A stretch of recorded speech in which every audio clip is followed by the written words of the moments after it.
All right, everybody, welcome back to RCT Construction. We're going to do a live com for this one. I posted that poll a little while ago where I asked if people would just prefer pure time lapses or maybe a mix of both or maybe pure live com. I think I'm going to settle on a mix of both. It's the first video I'm recording since then. But yeah, let's hop right into it. So this, if you've noticed, we're focused in on Funland here. And we're focused in on the Mini Mania kids coaster. It's supposed to be an E&F miler, kiddie coaster, small lift hill, 2 bunny hills, turn around into the station, runs 3 cycles, or 3 circuits. But what we're going to do at the end of the 1998 season, so we closed her in, not August, September. We closed the ride in September. And we're going to relocate this to Houston Pleasant so they have a kiddie coaster that's ready to go when that park opens. So just some kind of setup I did, just some early prep. We put this construction fence up around to make sure that guests cannot get over there or anything like that. Did not mean to see underground, but anyway. Let's go ahead and take a look at some final stats for this guy. So we had a total of 1,669,000, nice, 572 riders to finish off its career here at Funland. That is documented in the spreadsheet, so we will add those together at some point if it does meet the end of its life at Houston Pleasant, which I don't plan on it doing that. So that is that. Let's go ahead and get started on taking her out. We're going to start by ripping out the entrance and exit buildings, and then you could just hit the trash can and delete the whole thing for a whole $846, but I'm going to take it apart piece by piece. And we are going to be nice to it. So let's start by taking out our 3 brake pieces. We'll start over here, maybe remove this turn. Get rid of our 2 airtime hills, our turnaround there. Get rid of our drop, remove our station. And then the lift hill is all that's left, and that is gone. And that is Mini Mania all taken out.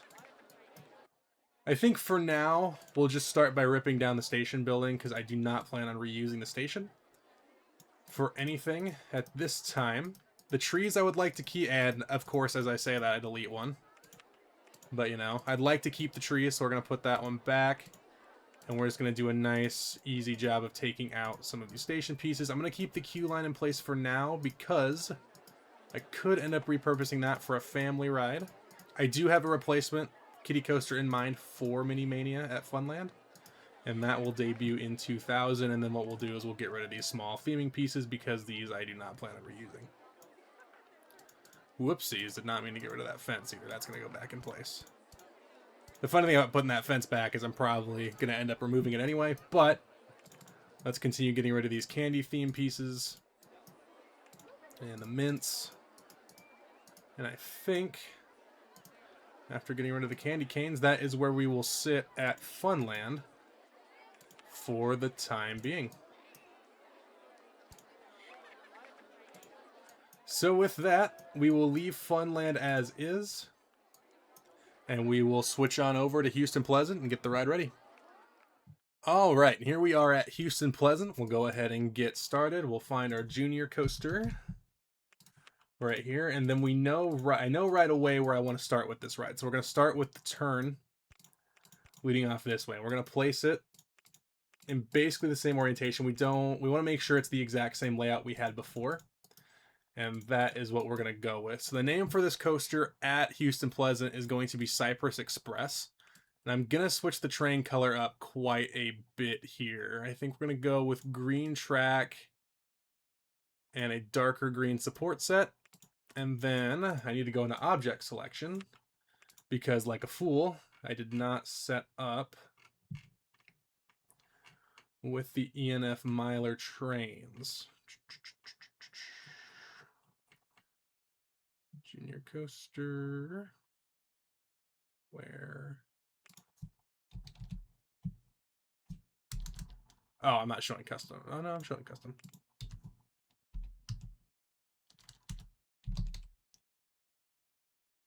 Oh, no, although I see why.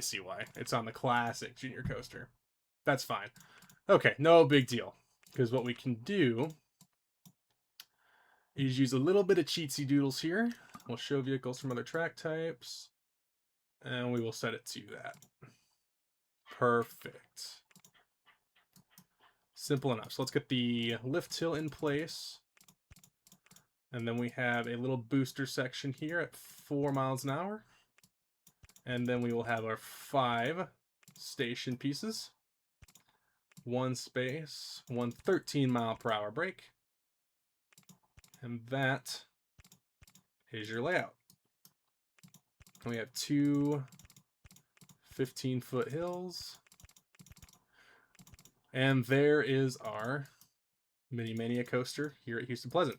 So unlike at Funland, I think what I'm going to do is put the entrance on the outside of the layout, because with the placement at both Funland and Joyland, that is where it is. Go ahead and get the train set to that color. I think that's what I'll go with. We're going to go pretty much green across the board. And if I'm not mistaken, I had 8 car trains. That it looks perfect. Okay. So let's get our name set. So our storyboard here, this is going to be a brand new ride. It's not going to have any of the maintenance headaches that it had at Funland, because in-game that is a completely separate park. So by game standards, this is a brand new ride. However, per our storyboard, this is a used ride that has been moved from one park to another. So it has a little bit of a history behind it, which I kind of like to have with my parks. Now we just gotta put a fence around it, and I think I'm debating between mesh fence and the just railings. I think I'm gonna go with the railings. And then we'll do purple railings to match the outside there. Then what I would maybe like to do, it's gonna clip through.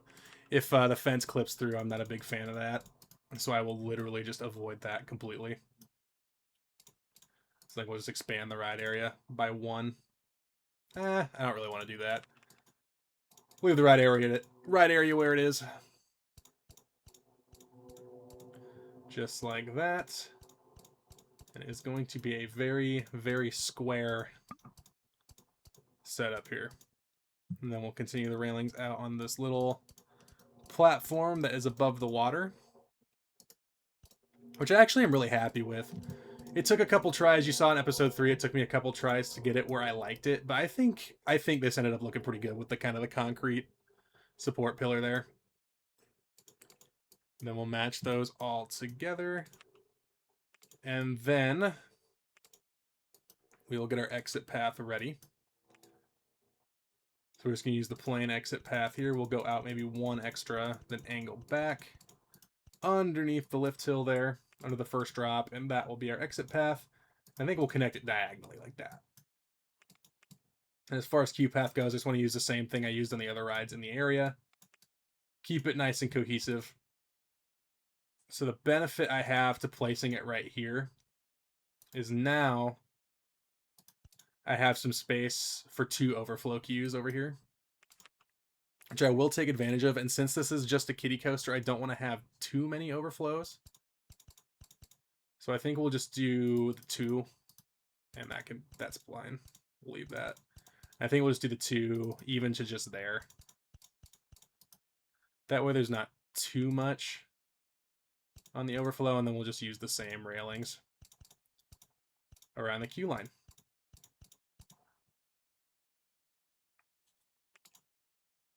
And then to set up our little station building, and I think I'm going to have this stick out because I did that at Funland and Joyland, as a matter of fact. We'll have the station just kind of stick out a little bit. Let's get our final queue path placed just like that. And we have a nice little overflow queue for our coaster. Now I could have used the green queue path. However, I do kind of have a plan for that in the future, so I really don't want to go too in depth on using that color just yet. And we'll get our fence placed around our exit path on the inside here. And I want to have just some sort of little cover underneath. So we'll just use this because it matches the railings the best, I think. Match them in color. And then I might have to do a little bit more cheatsy doodling. Actually, no. Let's do... Where's the canvas cover? You'd think after playing this game so long, I just know where stuff is. However, I don't. And that looks perfect. Just a little cover just in case when the train's going over as guests are going underneath, there's little less to worry about. And then we'll just match the fence in together there. Just like that. So that is the build process for the ride. I'm going to do one more thing to kind of, because I did it on the back end, let's do it on the front end as well. And have it stay underneath, and we'll get this filled out. But there is the outside of our coaster, and then we'll go ahead and jump into the time lapse for the fitting out. All right, we're jumping on into the fitting out here. So we're going to get the base for our station built. And again, pretty basic station building, very boxy. I'll add a little bit of detail so it's not perfectly rectangular, but again, when I build buildings, pretty straightforward. Then I put a couple glass pieces up top there just to give a little bit of dimension to the station and maybe give a little bit of something to look at for the guests in there. And then there's our first example of switching it so it's just not a perfect box. And then I love that kind of brick wall texture there to get the station all complete. We're going to modify the land, put some foliage in place. I do eventually add an entrance sign as well, but that is it for Cypress Express, the relocated Mini Mania from Funland Amusement Park over to Houston Pleasant. Thank you all for tuning into this episode. I really do appreciate it. This being kind of a mini episode. It's not going to be one of the outright episode numbers, but just kind of a little more in depth because it's only one ride as opposed to a park section. But again, thank you all for tuning in. Really do appreciate it. Have a good rest of your day.